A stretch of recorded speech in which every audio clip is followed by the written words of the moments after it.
ETF index mutual funds నేర్చుకుని stock మార్కెట్లో రాణించాలనుకుంటున్నారా? వెంటనే ఈ నెంబర్కి కాల్ చేయండి.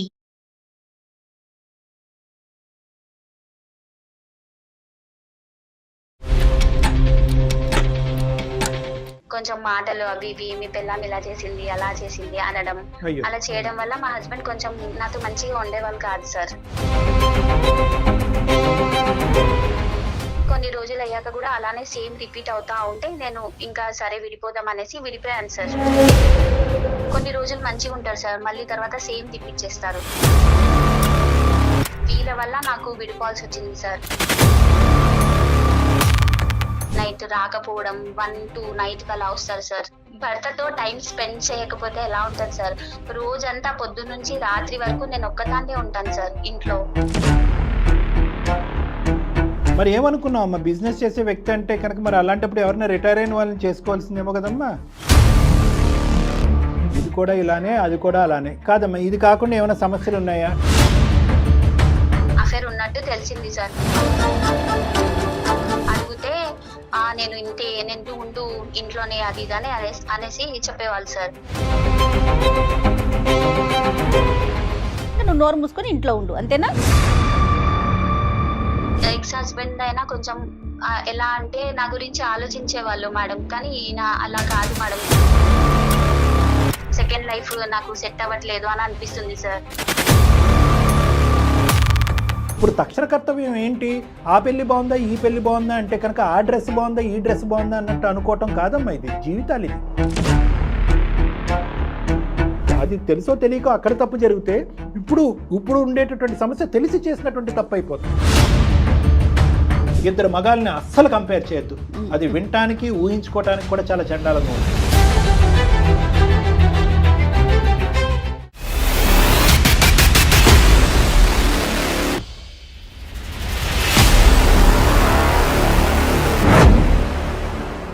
Anu's skin and hair clinic సమర్పించు అందమైన జీవితం కార్యక్రమానికి స్వాగతం. నమస్తే కళ్యాణ్ గారు. నమస్తే మేడం. సురేఖ అని ఒక అమ్మాయి మనకి మెయిల్ చేశారండి. ఒక ఆవిడ, జీవితంలో ఒక నిర్ణయం తీసుకుంటాం, అదేదో కొన్ని కారణాల వల్ల తప్పుగా అనిపిస్తుంది. మళ్ళీ నెక్స్ట్ స్టెప్, అది కూడా తప్పు, మళ్ళీ ఇంకొక స్టెప్. అట్లా తీసుకునే ప్రతి నిర్ణయం కూడా ఇబ్బంది పడేలాగా, ఇబ్బంది పెట్టేలాగా, తప్పుగా తోస్తా ఉందనుకోండి, ఎటువైపు ప్రయాణించాలో అర్థం కాదండి. చాలా కష్టం. అలాంటి ఒక అనుమానంతో మనకి మెయిల్ పెట్టారండి సురేఖ అని. తప్పకుండా. సో ఒకసారి మీతో మాట్లాడాలని అని అడుగుతున్నారు, మాట్లాడదాం. కాల్ చేస్తానండి.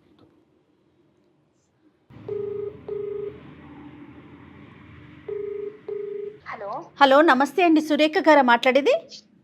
అవునండి, మీరెవరు? నేను జయానండి, సుమన్ టీవీ అందమైన జీవితం ప్రోగ్రామ్ నుంచి కాల్ చేస్తున్నాను. ఓ మేడం, నమస్తే మేడం. నమస్తే అమ్మా, నమస్తే. మీరేనా మెయిల్ చేసింది? కాల్ చేశారు. Yes. అవును మేడం, నేనే మెయిల్ చేశాను మేడం. ఓకే ఓకే అమ్మ, నాతో పాటు డాక్టర్ కళ్యాణ్ చక్రవర్తి గారు ఉన్నారు. ఒక్కసారి మీరు మెయిల్లో పెట్టిన విషయాన్ని డాక్టర్ గారికి వివరించండి. Okay madam, thank you so much. Hello Surekha. నమస్తే సార్. నమస్తే అమ్మా. నమస్తే. నా పేరు సురేఖ సార్. అమ్మా. నాకు 29 years. Right. Okay. First marriage 3 years అయింది సార్. మా అత్త మామలు కొంచెం సరిగ్గా లేకుండే సార్ నా మ్యారేజ్ లైఫ్ లో. మా హస్బెండ్ మంచిగా ఉండే కానీ బాగుంటుండే, కానీ మా అత్త మామ కొంచెం రాగానే మా హస్బెండ్ ని ఎక్కియడం, కొంచెం మాటలు అవి ఇవి మీ పెళ్ళాం ఇలా చేసింది అలా చేసింది అనడం, అలా చేయడం వల్ల మా హస్బెండ్ కొంచెం నాతో మంచిగా ఉండేవాళ్ళు కాదు సార్. కొన్ని రోజులు అలానే చూసాను సార్, అలానే సఫర్ అయ్యాను. సర్లేని కొన్ని రోజులు అనగా బానే ఉంటారేమో అనేసి అలా గడుపుతూ ఉన్నాను. కానీ కొన్ని రోజులు అయ్యాక కూడా అలానే సేమ్ రిపీట్ అవుతా ఉంటే నేను ఇంకా సరే విడిపోదాం అనేసి విడిపోయాను సార్. ఇద్దరు మ్యూచువల్ అండర్స్టాండింగ్ తోనే విడిపోయారండి? అవును మ్యామ్. ఆ బాధని ఎంతకాలం ఓర్చుకున్నావు? నెలల, రోజుల, సంవత్సరాల? 3 ఇయర్స్ సార్. 3 ఇయర్స్ భరించావు. కేవలం మీ భర్త వచ్చి మీ భర్తకి మీ అత్తమామలు చాడీలు చెప్పటం, ఇలా ఉంది అలా ఉంది అనే మాట అంటాం. కొన్ని సందర్భాల్లో వాళ్ళు డైరెక్ట్ గా నిన్ను ఇబ్బంది పెట్టడం, అంతేనమ్మా? దాని పైపెచ్చి ఇంకేమైనా గొడవలు ఉన్నాయి 3 సంవత్సరాల్లో? ఏం లేదు సార్, మా హస్బెండ్ చాలా మంచోడు సార్. వీళ్ళ వల్ల నాకు విడిపోవాల్సి వచ్చింది సార్. 3 ఇయర్స్ చూసాను, అలానే మళ్ళీ సేమ్ అలానే రిపీట్ అవుతుంది. కొన్ని రోజులు మంచిగా ఉంటారు సార్, మళ్ళీ తర్వాత సేమ్ తిప్పించేస్తారు. అయితే మా మమ్మీ వాళ్ళ ఇంటికి వెళ్ళిపోయాను సార్ నేను. సో డైవర్స్ కూడా అయిపోయింది. 1 ఇయర్ ఆగి అలా మళ్ళీ సెకండ్ మ్యారేజ్ చేశారు సార్ మా మమ్మీ సరేనమ్మా. వాళ్ళు. ఒక సెకండ్ తల్లి, ఫస్ట్ మ్యారేజ్ లో సింపుల్ గా అయిపోయిందా డైవర్సు? మీ అమ్మ నాన్న కాదమ్మా, కొద్దిగా ఓర్చుకో అమ్మా, జీవితం అమ్మా, పెళ్ళమ్మా అని చెప్పి ఎవరన్నా నీకు కొద్దిగా నచ్చ చెప్పి ఆపేటటువంటి ప్రయత్నం చేశారా? నచ్చ చెప్పారు సార్, కానీ నేను ఇంకా ఉండలేను ఇంకా అనేసి. ఇంకా భరించలేక ఇంకా మీ భరించలేక. అమ్మాళ్ళ ఇంటికి వచ్చేసారు. తర్వాత అది కాస్త డైవర్స్కి దారి తీసింది. అవును సార్. డైవర్స్ అయిపోయిన తర్వాత 1 year పాటు మీరు వెయిట్ చేశారు. తర్వాత మళ్ళీ పెళ్లి చేసుకున్నారా? అవును సార్, పెళ్లి చేశారు. మా మమ్మీ వాళ్ళు వద్దు అనుకున్నా, మా మమ్మీ వాళ్ళు సరే చేసుకోమ్మా, ఇన్ని రోజులు ఎలా ఉంటావు అది ఇది అనేసి నచ్చ చెప్తే నేను పెళ్లి చేసుకున్నాను సార్. మళ్ళీ సెకండ్ హస్బెండ్కి ఇది ఫస్ట్ మ్యారేజా సెకండ్ మ్యారేజా? Second marriage madam. Okay okay. Okay, అంటే ఇతనికి కూడా సెకండ్ మ్యారేజ్, ఇద్దరికి ఇద్దరికి కూడా Second సెకండ్ marriage. మ్యారేజ్. అతనికి అవును డివోర్స్ మేడం. అయిపోయిందా? అవును మేడం, అయిపోయింది. రైట్, సరేనమ్మా. ఇప్పుడు కానీ ఫస్ట్ మ్యారేజ్లో కానీ మీకు సంతానం ఉన్నారా? లేరు మేడం. సో ఈయనది బిజినెస్ సార్, మా భర్తది. బాగా చూసుకుంటాడమ్మా ఇతను? బాగా చూసుకునే వాళ్ళు కాదు సార్ ఈయన కూడా. ఆ, ఈయన ఎలా అంటే బిజినెస్, నాకు మంచిగా ఫ్యూచర్ కావాలి, నైట్ రాకపోవడం, 1 to night కి అలా వస్తారు సార్. సో కంప్లీట్ గా వర్క్ ఓరియంటెడ్ అతను. అవును సార్, Work. బిజినెస్ ఉండేసరికి. ఇక్కడ yes ఇక్కడ sir. కూడా మీ అత్త మామలు ఉంటారమ్మా? మీ ఇద్దరేనా? అత్త మామ లేరు, Okay. సిబ్లింగ్స్ ఎవరు లేరు, నేను ఒక్కదాన్ని, మా భర్త సార్. ఓకే. ఇద్దరమే ఉండేవాళ్ళు సార్ మేము. మరి హ్యాపీయే కదమ్మా? హ్యాపీయే కానీ సార్, భర్తతో టైం స్పెండ్ చేయకపోతే ఎలా ఉంటది సార్? రోజంతా పొద్దు నుంచి రాత్రి వరకు నేను ఒక్కదాన్నే ఉంటాను సార్ ఇంట్లో. మరి ఏమనుకున్నావు అమ్మా? బిజినెస్ చేసే వ్యక్తి అంటే కనుక మరి అలాంటప్పుడు ఎవరైనా రిటైర్ అయిన వాళ్ళని చేసుకోవాల్సిందేమో కదమ్మా? అంటే మా మమ్మీ వాళ్ళు చెప్పారు కాబట్టి బాగుంటదేమో ఈ నెక్స్ట్ అనేసి, అలా మంచిగా ఉంటది అనేసి అనుకున్నాను సార్. కానీ ఇది కూడా ఇలానే. ఇది కూడా ఇలానే, అది కూడా అలానే కాదమ్మా. ఇది కాకుండా ఏమైనా సమస్యలు ఉన్నాయా? టైం స్పెండ్ చేయట్లేదని మీరు అంటున్నారు, ఎప్పుడు ఇంకేంటి? బిజినెస్ పరంగా తిరుగుతాం. ఇది కాకుండా ఏమైనా ఉందా? మిగతా స్పెండ్ చేసేటటువంటి ఆ 1-2 గంటలు కానీ, శని ఆదివారాలు కానీ అలాంటివి ఉన్నప్పుడు అప్పుడు ఏమన్నా హ్యాపీగా ఉంటుందా నీకు? ఆ విషయంలో మంచివాడు? లేదు సార్, సాటర్డే కానీ సండే కానీ ఏ రోజు వచ్చినా కొంచెం 1 hour అట్లా కూడా నా కోసం తీసేవాళ్ళు కాదు సార్. బిజినెస్ అనుకుంటా వెళ్ళిపోయేవాళ్ళు. డే టైమ్ లో కూడా నేను కాల్ చేసినా బిజీ ఉండడం, వేరే అమ్మాయితో అఫేర్ ఉంది అని అనుకున్నాను సార్. మరి నేను అయితే కాల్ అట్లా చూస్తే అఫేర్ ఉన్నట్టు తెలిసింది సార్. అడిగితే నేను ఇంతే, నేను ఫైనాన్షియల్ గా బాగుంది కదా, నువ్వు ఉండు ఇంట్లోనే అది ఇది అని అనేసి చెప్పేవాళ్ళు సార్. సో ఖచ్చితంగా నమ్మకం ఉందమ్మా నీకు అతని జీవితంలో వేరే వాళ్ళు ఉన్నారని? అవును సార్, ఎందుకంటే నాతో మంచిగా ఉండేవాళ్ళు కాదు సార్. నీతో మంచిగా ఉండకపోతే వేరే వాళ్ళతో మంచిగా ఉన్నాడని కాదు కదా. నేను అనేది ఏంటంటే నీకంటూ అతనికి జీవితంలో వేరే స్త్రీ ఉందనేది నమ్మకం ఉందా? చూసావా, విన్నావా? అవును సార్, నేను ఎప్పుడు కాల్ చేసినా బిజీగా వచ్చేది, మళ్ళీ లేట్ నైట్ వచ్చేవాళ్ళు. ఫోన్ నేను చూస్తే ఏమన్నా అడుగుతేనేమో, తెలిసిందా మీకు? ఫోన్ లో ఏమైనా ఎవరితో మాట్లాడుతున్నట్లు అట్లా? అవును మేడం, ఇంకా నాకు మంచిగా కొంచెం కూడా టైం ఇవ్వవా అది అని అడిగితే నేను ఇంతే, నేను బిజినెస్ గురించి, నీ ఫైనాన్షియల్ గా బాగుంది కదా, నిన్ను అన్ని చూసుకుంటున్నాను కదా, ఇంకా నువ్వు నోరు మూసుకొని ఇంట్లో ఉండు, అంతేనా? ఇంట్లో ఉండు అనేసి అంటున్నారు మేడం. ఎక్స్ హస్బెండ్ అయినా కొంచెం ఎలా అంటే నా గురించి ఆలోచించే వాళ్ళు మేడం, కానీ ఈయన అలా కాదు మేడం. సరేనన్న. తర్వాత అమ్మా ఇంకా ఏమైనా కొట్టడం అలాంటివి ఏమైనా జరిగినాయమ్మా? తాగే అలవాటు కానీ ఇలాంటివి ఏమైనా ఉన్నాయి? చెడు అలవాటు? లేదు సార్, చెడు అలవాటు ఏమి లేవు సార్. కానీ ఇది ఒకటే, అమ్మాయి కొంచెం అలా కాల్ చేయడం అలా చేసుకోవడం వల్లనే ఇవే ఇబ్బంది పడినాను సార్ నేను. ఇప్పుడు ఎంతకాలం అయిందమ్మా పెళ్ళి? 1 year అయింది సార్. నువ్వు నీ భర్తతో మాట్లాడిపించాలి అనుకుంటే అతను అతను నిజంగా ఎవరైనా ఉన్నారు అతని జీవితంలో నిజంగా కావాలని నెగ్లెక్ట్ చేస్తున్నాడు? ఓకే, పనిలో బిజీ, బిజినెస్ లో బిజీ వద్దు అంటే సార్, మా వద్దా? హస్బెండ్ తో మాట్లాడితే ఇప్పుడు సరే. ఆయనకి తెలియకుండా నేను మీకు మెయిల్ చేశాను సార్ మాట్లాడడానికి రైట్ అనేసి. Right okay then. మళ్ళీ ఇది ఇష్యూ అయిపోతది సార్, మళ్ళీ నాతో మళ్ళీ గొడవ పెట్టుకుంటారు. First Okay. లైఫ్ నాది ఇలా అయిందంటే మళ్ళీ సెకండ్ లైఫ్ కూడా ఏం చేయాలో అర్థం అవ్వట్లేదు సార్. నాకు ఏడుపు వస్తుంది, ఆ హస్బెండ్ బాగుంటుండే, సెకండ్ లైఫ్ నాకు సెట్ అవ్వట్లేదు అని అనిపిస్తుంది సార్. పర్ఫెక్ట్ అమ్మా. ఇది సరే ఇప్పుడు కానీ దీనికోసమే- కానీ దానికి మేము ఎలాగా Help హెల్ప్ చేయగలం? మీరే పరిష్కారం ఇవ్వాలి సార్. ఏం చేయాలి ఏంటి నాకు ఏం అర్థం అవ్వట్లేదు సార్. ఈ లైఫ్ అంటేనే పిచ్చి లేస్తుంది సార్ నాకు. అప్పుడేమో మా అత్త ఫస్ట్ లైఫ్ అయితే మా అత్త మామల వల్ల స్పాయిల్ చేసుకున్నాను సార్, భర్త బాగున్నా. ఇప్పుడు సెకండ్ లైఫ్ అంటే ఈయన టైం ఇవ్వక నేను ఒక్కదాన్నే ఇంట్లో ఒక్కదాన్నే ఉండి ఇట్లా పిచ్చి లేస్తుంది సార్. ఫస్ట్ దాంట్లో నువ్వు తెలిసి బయటకు వచ్చావా తెలియక బయటకు వచ్చావా నాకైతే తెలియదమ్మా. అది గొప్పగా ఉంది, ఆ పెళ్లి గొప్పగా ఉందని నేను అనట్లేదు. కానీ వాస్తవానికి మేము చూసేటటువంటి, నేను జయ మేడం మా అనుభవంతో చెప్తున్నాము, మేము చూసేటటువంటి చాలా కేసెస్తో పోల్చుకుంటే, సరే సార్ మీరు చాలా ఎక్స్ట్రీమ్ కేసెస్ చూస్తారు, అందరూ కూడా అంత ఎక్స్ట్రీమ్ సిచ్యువేషన్స్ ఉండవు కదా అని మీరు అనొచ్చు. కానీ ఆ ఒక్క ఇష్యూ ఏదంటే అత్తమామలు భర్తకు చాడీలు చెప్పి భర్త వచ్చి నన్ను అడుగుతున్నాడు, లేదంటే అత్తమామలకి సర్ది వాళ్ళని నచ్చజెప్పి వాళ్ళని శాంతింపజేలా పోతున్నాడు అనే ఒక్క సబ్జెక్ట్ తప్ప అక్కడ ఏమీ లేదు. ఇప్పుడు కొంచెం నేను అర్థం చేసుకొని అదే ఇంకా కొన్ని అడ్జస్ట్ రోజులు అయినట్లయితే అది బాగుందేమో అనిపిస్తుంది. బాగుండేది అనిపిస్తది సార్. అవును సార్, అవును మేడం. కానీ ఒక్క పాయింట్ నేను చెప్తున్నానమ్మా, నువ్వు ఆ ఒడ్డు ఈ ఒడ్డుకు వచ్చేసావు. నువ్వు ఇంకా అయిపోయింది. ఈ ఒడ్డుకు వచ్చేసావు, ఇంకా అక్కడ తెరదించేసాయి. అది ఇప్పుడు నువ్వు డైవర్స్ తీసుకున్నంత మాత్రాన, చాలా మంది ఆడవాళ్ళు అంటూ ఉంటారు, డైవర్స్ తీసుకున్నంత మాత్రాన నేను మానసికంగా ఆ పెళ్లి నుంచి డిస్కనెక్ట్ అవ్వట్లేదండి, పేపర్ మీద సంతకం పెట్టినంత మాత్రాన మనసులో ఉండే భావాన్ని ఆలోచనని చెరిపేయలేకపోతున్నాను అని అంటారు. కానీ తప్పదు. ఎందుకు అంటే కనుక నువ్వు 1 year గ్యాప్ తీసుకున్నావు. 1 year గ్యాప్ తీసుకున్న తర్వాత ఇంకో జీవితంలోకి ప్రవేశించావు. ఇప్పుడు ఈ జీవితంలో కూడా నీకు ఒక ఛాలెంజ్ వచ్చింది, కాదనట్లేదు. ప్రతి జీవితం ఒక ఛాలెంజ్, అది ఫస్ట్ మ్యారేజ్ అయినా సెకండ్ మ్యారేజ్ అయినా కూడా. కానీ ఇప్పుడు నువ్వు ఇక్కడ నిలబడుతూ ఇక్కడ ఉన్నటువంటి సమస్యకి పరిష్కారం వెతుక్కోకుండా అక్కడ ఉన్నటువంటి జీవితం బాగుండేదేమో, నేను అనవసరంగా అటు నుంచి ఇటు వచ్చాను అని అనుకుంటే కనుక నువ్వు అటు ఇటు కాకుండా అయిపోతావు. ఇప్పుడు తక్షణ కర్తవ్యం ఏంటి? ఆ పెళ్లి బాగుందా, ఈ పెళ్లి బాగుందా అంటే కనుక ఆ డ్రెస్ బాగుందా, ఈ డ్రెస్ బాగుందా అన్నట్టు అనుకోవటం కాదమ్మా. ఇది జీవితాలు. ఇది ఎక్కడైతే నువ్వు ఉన్నావో ఆ పెళ్లికి తగ్గట్టుగా, ఆ మనుషులకు తగ్గట్టుగా, ఆ సమస్యకు తగ్గట్టుగా నిన్ను మౌల్డ్ చేసుకోవటం అనేటటువంటిది ఇంపార్టెంట్. నువ్వు ఇక్కడ నిలబడి ఈ సమస్యకు నువ్వు పరిష్కారం ఎందుకు ఎతకలేకపోతున్నావో తెలుసా?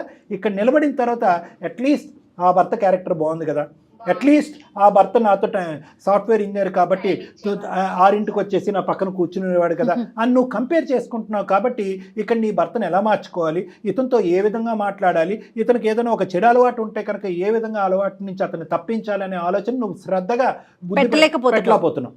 సో ఫస్ట్ ఆఫ్ ఆల్ నువ్వు నేర్చుకోవాల్సింది ఏంటంటే, చాలా మంచి పని చేస్తావు ఈరోజు మీ భర్తతో కాకుండా డైరెక్ట్ నీతోనే మాట్లాడుతావు. ఎందుకంటే ఇలాంటి అంశం తీసుకెళ్తే కనుక 20% కాస్త ప్రాబ్లం అందమైన జీవితం వల్ల 100% ప్రాబ్లం అయిపోతుంది. వాళ్ళకి ఎందుకు చెప్పు, ఇది మన ఇద్దరం కూర్చొని మాట్లాడుకునే సమస్య కదా, పబ్లిక్ ఎందుకు చేసావు అని చెప్పి. ఎందుకంటే ఈరోజు నీ భర్త నిలదీసింది లేదు, నీ భర్తతో మాట్లాడింది లేదు, నీ భర్తను సరిదిద్దే ప్రయత్నం లేదు, బయట వాళ్ళని ఎవరిని ఇన్వాల్వ్ చేసింది లేదు. సింపుల్గా నువ్వు ఏయా బియా, ఏ ఈజ్ బెటర్ కదా బీ కంటే, అరే నేను ఎందుకు వచ్చేసాను లెట్ మీ ఆస్క్ అంటే కనుక మేము ఇప్పుడు అమ్మ ఏ ఈజ్ బెటర్ బీలోంచి బయటకు వచ్చాయని మేము చెప్పలేము. తెలుసో తెలియకో అక్కడ తప్పు జరిగితే ఇప్పుడు ఉండేటటువంటి సమస్య తెలిసి చేసినటువంటి తప్పు అయిపోతుంది. మానసికంగా పరిష్కారం ఫస్ట్ ఎతకండి, ప్రాక్టికల్ పరిష్కారం తర్వాత చెప్తాను. 2 పరిష్కారాలు ఉంటాయి. ఫస్ట్ ఇమోషనల్ పరిష్కారం ఉంటుంది, రెండోది ప్రాక్టికల్ సొల్యూషన్ ఉంటుంది. ఇమోషనల్ పరిష్కారం ఏంటంటే కనుక, this is the best marriage for me, ఇది దేవుడు నిర్ణయించినటువంటి ఒక గొప్ప పెళ్ళి, ఈ పెళ్లిలోనే నా జీవితం ఉంది, 600 అయినా 106 అయినా నేను దీన్ని సరిదిద్దుకుంటాను, దీంట్లోనే నమ్మకంగా ఉంటాను, మనస్ఫూర్తిగా నా భర్తను ప్రేమిస్తాను అని చెప్పి ఒక మానసిక పరమైనటువంటి ఒక స్థిరత్వాన్ని నువ్వు మెంటల్గా బిల్డప్ చేసుకోవటం అనేది ప్రధానమైన సూత్రం. కంపారిజన్గా పదే నీకు ఆలోచన వచ్చినా, పాత భర్త గురించి జ్ఞాపకాలు వచ్చినా, అతను బెటర్ వచ్చినా కూడా దాన్ని ఆదిలోనే తొక్కేసేయాలి. ఆలోచన కానీ ఆ ఊహను కానీ చాలా ప్రమాదం అది. ఇక్కడ ఉన్నటువంటి సమస్యలో ఒకటి వాస్తవం ఉంది, ఒకటి ఊహాజనకం ఉంది. వాస్తవం ఏంటంటే కనుక, నా భర్త బిజినెస్ పరంగా వర్కాలిక్ అయిపోయి నాతో ఎక్కువ టైం స్పెండ్ చేయట్లేదు. చాలా కామన్. ఈ రోజుల్లో ఉండే హైదరాబాద్ లాంటి సిటీలో ఉన్న కాంపిటీషన్, బిజినెస్ పరమైన కాంపిటీషన్ ఉండండి. రిసెషన్ టైంలో రకరకాల కొత్త స్టార్టప్స్ రావటం ఉండండి. ఏ ఇండస్ట్రీలో మీ భర్త ఉన్నాడో నేను అడగలేదు, కానీ నేనేమంటున్నానంటే విపరీతంగా కాంపిటీషన్ పెరిగిపోయింది. లేదంటే నా భర్త బిజీగా ఉన్నట్టుగా నటిస్తున్నాడు, వర్క్ పరమైనటువంటి బిజీ కాకుండా సోషల్ బిజీనెస్ కూడా ఎక్కువైపోయింది, అక్కడ టైం స్పెండ్ చేస్తున్నాడు, నాతో టైం స్పెండ్ చేయట్లేదంటే అది వేరే విషయం. అతను ఇంతకుముందు మ్యారేజ్లో ఎన్నో అవస్థలలోనే ఈరోజు వచ్చి ఆ గత జీవితాన్ని మర్చిపోయి మళ్ళీ బిజినెస్ మీద ఫోకస్ చేసుకుంటూ, ఆ ఆలోచన నుంచి డైవర్ట్ చేసుకుంటూ పగలనక రాత్రనక కష్టపడతాడు. నువ్వు ఇంట్లో కూర్చొని నువ్వేం చేస్తున్నావమ్మా? అతను కరెక్టే, ఇతను కరెక్టే అని చెప్పి అలా అనుకోవటం కంటే, నువ్వు కూడా బిజీ అవ్వచ్చుగా, ఇద్దరు స్థిరపడచ్చుగా. అది నెంబర్ 1. ఇది వాస్తవపరమైనటువంటి అంశం. లేదండి ఆ బిజినెస్ వల్ల నాకు క్వాలిటీ ఆఫ్ టైం రావట్లేదు, నేను సంతోషంగా అతనితో కాలం గడపలేకపోతున్నాను అంటే కనుక, ఒక మంచి అవకాశం చూసుకుని, ఒక మంచి సమయం చూసుకుని అతనితో చాలా మంచిగా మాట్లాడు. ఏమండి నాకు ఈ కోరిక ఉంది, ఈ ఆలోచన ఉంది, ఈ భయం ఉంది, ఈ బాధ ఉంది, నేను గత మ్యారేజ్లో నాకు ఎలాగా క్వాలిటీ ఆఫ్ లైఫ్ రాలేక ఎన్నో ఆశలు, ఎన్నో కోరికలతో, ఎంతో నమ్మకంతో ఇందులో ప్రవేశించాను, కాబట్టి నాకు ఇది నా అవసరం, ఇది నా ఆలోచన అంటే కనుక అతను వింటే సరే, వినకపోతే ఏం చేయాలన్న తర్వాత ఆలోచిద్దాం. రెండోది ఊహాజనకమైనటువంటి అంశం. అందులో ఎంతవరకు వాస్తవం ఉంది? అతను బిజీగా ఉన్నంత మాత్రాన, నాతో టైం స్పెండ్ చేయనంత మాత్రాన ఎవరితోనో టైం స్పెండ్ చేస్తున్నాడు అనేటటువంటి నువ్వు మళ్ళీ ఆ ఆలోచనలోకి వెళ్ళిపోతే కనుక ఈ సిచ్యువేషన్ డబుల్ కాంప్లికేట్ అయిపోతుంది. ఫస్ట్ అది సెకండరీ ఇష్యూ, అది తీసి పక్కన పెట్టేసేయండి. దాని గురించి అదే ప్రధానంగా ముందుకు తీసుకొచ్చి మాట్లాడేమనుకో, నాతో టైం స్పెండ్ చేయట్లేదు, నాకు టైం ఇవ్వట్లేదు అంటే కనుక మీరు ఎక్స్ అనే ఆమెకి టైం ఇస్తున్నారేమో అని చెప్పి నీ దగ్గర ఒక తాడు బంగారం లేనటువంటి, ఒక ఆధారం లేనటువంటి ఒక ప్రశ్నకి అతను కంప్లీట్గా మీ ఇద్దరి మధ్యన ఉండే నమ్మకం నశించిపోతుంది. తొందరపాటుతనం అనేది అస్సలు పనికిరాదు, నెంబర్ 1. నెంబర్ 2 ఏంటంటే కంక్లూజన్స్కి రావద్దు, క్లైమాక్స్కి రావద్దు, ఇది వర్కౌట్ అవున మ్యారేజ్ అని చాలా తొందరగా కంక్లూజన్. అది ఉండేసరికి దీన్ని కంపేర్ చేసుకుంటుందండి మీరు అన్నట్లుగా డాక్టర్ గారు. Correct. Second marriage is 10 times more challenging than first marriage. Second మ్యారేజ్లో 10 రెట్లు ఛాలెంజెస్ ఉంటాయి ఫస్ట్ మ్యారేజ్తో పోల్చుకుంటే. అది ఎవరిని అంటారు? ఎందుకు? ఎందుకంటే అతను ఒక సముద్రం ఇది ఇక్కడికి వచ్చాడు, నువ్వు నానా ఒడిదొడుకులు నానా కష్టాలు అనుభవించి ఇక్కడికి వచ్చావు. మీరిద్దరూ సెటిల్ అవటానికే, ఒకరు అర్థం చేసుకోవటానికే, ఒక ప్లాట్ఫామ్ మీదకు వచ్చి ముందుకు వెళ్ళటానికే మినిమం 2 years 3 years పడుతుంది. సో నాకు కావాల్సింది నీ సైడ్ నుంచి ఏంటంటే don't go back into the past, చరిత్రలోకి వెళ్ళొద్దు. Okay sir. నెంబర్ 2, ఇద్దరు మగాల్ని అస్సలు కంపేర్ చేయొద్దు. అది వినటానికి ఊహించుకోవటానికి కూడా చాలా చండాలంగా ఉంటుంది. అది గతం స్టోరీ, అది క్లోజ్ అయిపోయినటువంటి స్టోరీ. అందులో మంచి ఉండేదేమో దీనికంటే అంటే కనుక అది చాలా చండాలంగా ఉంటుంది, వినటానికి కూడా బాగుండదు, ఊహించుకోవటానికి అస్సలు కరెక్ట్ కాదు. అది కంప్లీట్గా కట్ చేసి ఆ ఊహ ఆలోచన ఆవగింజంతా కూడా నీ బ్రెయిన్లోకి రాకుండా జాగ్రత్త పడు. ఇది నెంబర్ 2. నెంబర్ 3 మోస్ట్ ఇంపార్టెంట్ ఏంటంటే మనిషిని మంచిగా చేసుకోవడం, మంచి చేసుకోవటం ఎలా, మనిషిని అట్రాక్ట్ చేసుకోవటం ఎలా, నా బాధను అతనికి అర్థమయ్యే విధంగా ఎలా చెప్పుకోవటం అనేది 3వ అంశం. దాన్ని బట్టి అతను క్వాలిటీ ఆఫ్ టైం నీతో స్పెండ్ చేస్తాడేమో చూడు. 4వది, బయటకు వెళ్ళి నువ్వు ఖాళీగా ఉండి ఇలాంటి పిచ్చి ఆలోచనలు రాకూడదు అంటే కనుక ఏదో చిన్న చెతుకో, ఏదైనా ఉద్యోగం చేసుకో. 4. 5వ అంశం మోస్ట్ ఇంపార్టెంట్, ససేమిరా మీ ఇద్దరి మధ్యన క్వాలిటీ ఆఫ్ టైం, ఒక నమ్మకం, ఒక భవిష్యత్తు మీద ఒక కార్యాచరణ, ఒక ముందుకెళ్ళేటటువంటి ప్రయత్నం డెవలప్ అవ్వకుండా అస్సలు నీ దగ్గర ఆధారం లేనటువంటి ప్రశ్నని అతన్ని అడిగి ఇంకా దూరం పెంచుకోవద్దు. నీకెవరన్నా ఉన్నారా అనేటటువంటి ఆ ప్రశ్న రాకూడదు. సో ఈ 5 సూత్రాలు నీకు చెప్తున్నానమ్మా. బహుశా నా మాట నీకు అర్థమై ఉంటుంది, నీ మనసులో ఉన్న డౌట్ పోయిందనే భావంతో నేను ఉన్నాను. మీరు చెప్పినట్టే ఫాలో అవుతాను సార్. ఫస్ట్ మ్యారేజ్ ని అలా ఏమి ఆలోచనలు తెచ్చుకోకుండా ఈ హస్బెండ్ తోనే మంచిగా ఉండాలని అనుకుంటున్నాను. రైట్, ఓకే, గుడ్ లక్ అమ్మా, గుడ్ లక్. థ్యాంక్ యూ అమ్మా. Thank you madam, thank you so much. అట్లా కంపేర్ చేసేసుకుంటున్నారు ఏంటి డాక్టర్ గారు? అంటే ఇప్పటికీ కూడా ఆ అమ్మాయి బయటకు వచ్చినటువంటి రీజను ప్లాట్ఫామ్ బలంగా లేదు మేడం. ఫస్ట్ది అది అప్పుడు తగలదు, అక్కడ ఉన్నంతసేపు ఆ వాడి వేడి సగతి. ఎందుకంటే ఈ రోజుల్లో మేడం మీరు నమ్మరు, అంటే ఈ అవకాశం వచ్చింది కాబట్టి చెప్తున్నాను, ఆడపిల్లలకి వాళ్ళ తల్లిదండ్రులకు కూడా, అబ్బాయిలకి వాళ్ళ తల్లిదండ్రులకి, కానీ ముఖ్యంగా ఆడపిల్లలు అసలు ఎలాంటి కారణాలకి కోర్టు గడప తొక్కుతున్నారు, ఎలాంటి కారణాలకి సంతకాలు పెట్టడానికి తొందరపడుతున్నారు. ఆడపిల్లలు తొందరపడుతుంటే కనుక ఆడపిల్లలతో పాటు తల్లిదండ్రులు కూడా సై అంటే సై అనుకుంటూ, సరేనమ్మా నీ ఇష్టం అమ్మ, నీ లోకం అని. అమ్మ ప్లీజ్, పెళ్ళి అంటే ఛాలెంజింగ్, దాంట్లో ఒడిదొడుకులు ఉంటాయి, కష్ట నష్టాలు ఉంటాయి. నేను చెప్పక్కర్లేదు, మీ అమ్మ నాన్న కూడా చెప్తారు. కొద్దిగా ఓపిక, కొద్దిగా సమయం, కొద్దిగా ఓర్పు. ఇక్కడ అమ్మ నాన్న చూసుకున్నట్టుగా చంకనెత్తుకుని అందరూ తిప్పుతారు అనుకుంటారా? అత్తమామలు అంటే కనుక కొద్దిగా ఆజమాయిషి ఉంటుంది, కొద్దిగా అధికారం చెలాయించే ప్రయత్నం ఉంటుంది, మా మాట నెగ్గాలి అనేటటువంటి ప్రయత్నం ఉంటుంది. పెళ్ళైన కొత్తలో నా కొడుకుని నా దగ్గర పెట్టుకోవాలనేటటువంటి తపన కోరిక అత్తమామలకు ఉంటుంది. కొద్దిగా ఓర్పు. లేదమ్మా మా అత్తమ్మ ఇలా అంది, నన్ను అవమానించింది, మా అమ్మ అయితే ఇలా కాదు అంటే ఎల్లకాలం అమ్మతో పాటే ప్రయాణమా? అత్తలు వద్దా, మామలు వద్దా, వాళ్ళ తల్లిదండ్రులు కాదా? కాబట్టి నేను అనేది ఏంటంటే ఈరోజు సురేఖ విషయంలో మనం జాగ్రత్తగా గమనించండి. ఒక మ్యారేజ్ డిస్టర్బ్ అవుతే కనుక అకారణంగా చిన్న అసలు అనవసరమైనటువంటి కారణాలకి ఒక మ్యారేజ్ చెడగొట్టుకుంటే కనుక ఈరోజు సురేఖ స్థానంలో చాలామందికి వెళ్ళిపోవడానికి అవకాశం ఉంటుంది. ఎందుకంటే ఈరోజు ఆ అమ్మాయి ఎందుకు కంపేర్ చేసుకుంటుంది అంటేనండి, అక్కడ బలమైనటువంటి కారణం లేదు. సంతకం పెట్టినంతసేపు ఆ అమ్మాయి తర్జన భర్జనలోనే ఉంది. లాస్ట్ 1 year పాటు తర్జన భర్జనలోనే ఉంది. ఆ కన్ఫ్యూజన్ ఎప్పుడు క్లియర్ అయిందో తెలుసా? సెకండ్ వచ్చినటువంటి హస్బెండ్తో సెకండ్ ఉండేటటువంటి మ్యారేజ్లో కూడా దానికి మించినటువంటి సమస్య వచ్చేటప్పటికి అరే ఇదేంట్రా దేవుడు అంటది. యూటర్న్ లేదండి, ఇటువంటి సమస్యలకు యూటర్న్ లేదు. చూడండి, చిన్న గీత ముందు పెద్ద గీత అన్నట్లుగా అంతే, దాన్ని దీంతో కంపేర్ చేసేసుకుంటుంది. కాబట్టి ఎప్పుడు కూడా ఒకటే గుర్తుపెట్టుకోండి, is it a reversible or solution based ప్రాబ్లమా కాదా అనేది ఒక్కసారి ఆలోచించండి. పిల్లలు పెద్దలు అందరూ కూడా ఈ సమస్యకి పరిష్కారం ఉందా, కటింగ్ ఒక్కటే దీనికి సొల్యూషనా, సంతకాలు పెట్టి నీ దారి నీది నా దారి అనుకోవటమే సొల్యూషనా? పెళ్ళి చాలా పవిత్రమైనటువంటిదండి. సమస్య లేనటువంటి పెళ్ళి లేదు, తలనొప్పి లేనటువంటి మ్యారేజ్ లేదు, కఠినంగా వ్యవహరించేటటువంటి అత్తమామలు లేనటువంటి పెళ్ళి లేదు. ఇవన్నీ భరిస్తేనే జీవితం. ఎస్, చాలా బాగా చెప్పారు డాక్టర్ గారు. అసలు ఒకసారి రమ్మంటే బెటర్ ఏమో అనిపించింది మిమ్మల్ని చూద్దాం. కలిస్తే కూడా పర్సనల్గా. పర్సనల్గా ఓకే కలిస్తే బాగుంటుందంటే నేను తర్వాత అయినా తనకి కాల్ Sure, చేసి చెప్తాను. తప్పకుండా Right. నమస్తే. నమస్తే